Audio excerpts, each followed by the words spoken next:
राज्याच्या अनेक भागात मुसळधार पावसाने हजेरी लावलेली आहे। आज पावसाचा जोर आणखीनच वाढण्याची शक्यता आहे। हवामान विभागाकडून अनेक जिल्ह्यांमध्ये आज अतिमुसळधार पावसाचा इशारा दिला आहे। आज राज्यातील रायगड, रत्नागिरी, सातारा या जिल्ह्यांना रेड अलर्ट जारी करण्यात आला आहे।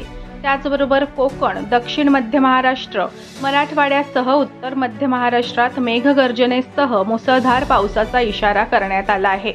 पुणे जिल्ह्याला देखील अलर्ट जारी करण्यात आला आहे। आज पुण्यातही घाट माथ्यावरील भागात अतिमुसळधार पावसाचा इशारा करण्यात आला आहे, तर इतर ठिकाणी मध्यम पाऊस हजेरी लावण्याचा अंदाज आहे। हवामान विभागाकडून पुण्यासाठी ऑरेंज अलर्ट जारी करण्यात आला आहे।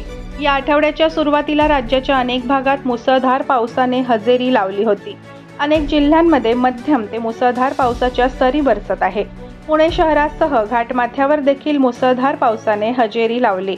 पुणे शहर परिसराला पाणी पुरवठा करणाऱ्या धरण परिसर क्षेत्रात देखील मुसळधार पावसाने हजेरी लावली। राज्यातील धरणातील पाणीसाठ्यात काही प्रमाणात वाढ झाल्याचेही चित्र दिसून येत आहे।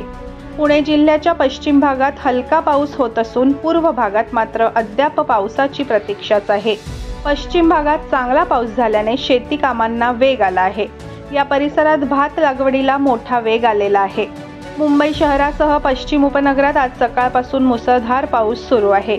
जोरदार पाऊस असल्यामुळे अंधेरी सबवे खाली 2 ते 3 फूट पाणी भरले आहे। त्यामुळे अंधेरी सबवे वाहतुकीसाठी बंद करण्यात आलेला आहे। पश्चिम उपनगरात आज सकाळपासून जोरदार पाऊस असल्यामुळे सखल भागांमध्ये देखील पाणी भरायला सुरुवात झाली आहे। अंधेरी सबवे बाहेर पोलिसांनी बॅरिकेडिंग करून वाहतुकीसाठी बंद केला आहे। त्यासोबतच पोलीस आणि पालिकेचा लाईफ गार्ड यांचा अंधेरी सबवे बाहेर बंदोबस्तही तैनात करण्यात आलेला आहे।